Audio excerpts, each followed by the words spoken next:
Hello, my name is Roger Fontana. Today's discussion focuses on the sentencing phase for the death penalty in capital cases.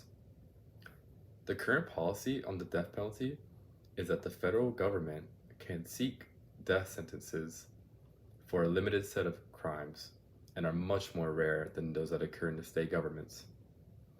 The federal penalty applies to all 50 states, whereas individual states can choose to have the death penalty as an option or not, as well as the method to be applied at the execution. State executions are becoming extremely rare bases, more on practical issues, including cost to the government and the cost to the states as well. One example is one of the most egregious crimes which occurred at a Jewish synagogue shooting. On April 9th, 2023, the Attorney General, Merrick Garland, withdrew the government's pursuit of the death penalty and accepted a plea deal for Robert Bowers for a life sentence. Many questioned the rationale for this decision. In many ways, it was the most prudent. He would never see the light of day throughout his remaining years on Earth for killing 11 people in cold blood at the synagogue, execution style. However, most already realize that the legal avenue to lead up to an execution is a lengthy process, and most costly too. The average time for a convicted felon to traverse the system is 16 at the very least, with appeals and other legal procedures required by current law. What was significant for reconsidering the death penalty was the Furman decision by the Supreme Court in 1972.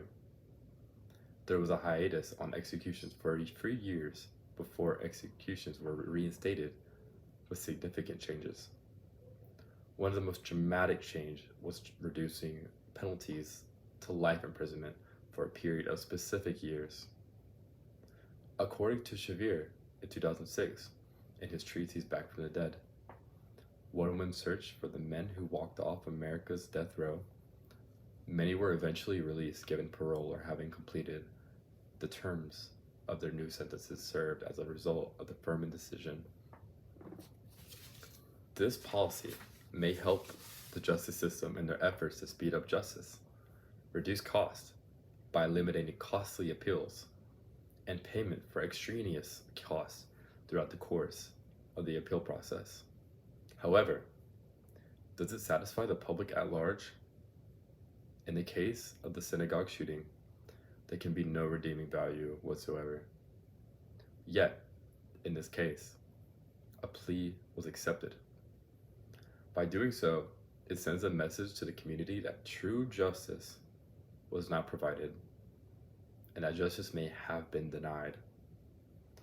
There are a myriad of reasons why plea deals are arrived at. They may be based on religious beliefs, personal inexplicable thinking, or practical purposes. The most significant response why they should follow through executions is as follows. If you agree with the plea deal, then you must pay the cost for their confinement each week, every week for the remainder of the inmate's life. Many might rethink their decision, again, based on unpractical reasoning. Cost is only significant when it applies directly to the individual. Now finally, it appears that states are at a quandary on the death sentence, particularly because of the current climate of mass shootings throughout the country, which has outraged the public who want more stringent punishments, but in reality lean more toward a restorative idealism that may not be the most realistic in the real world.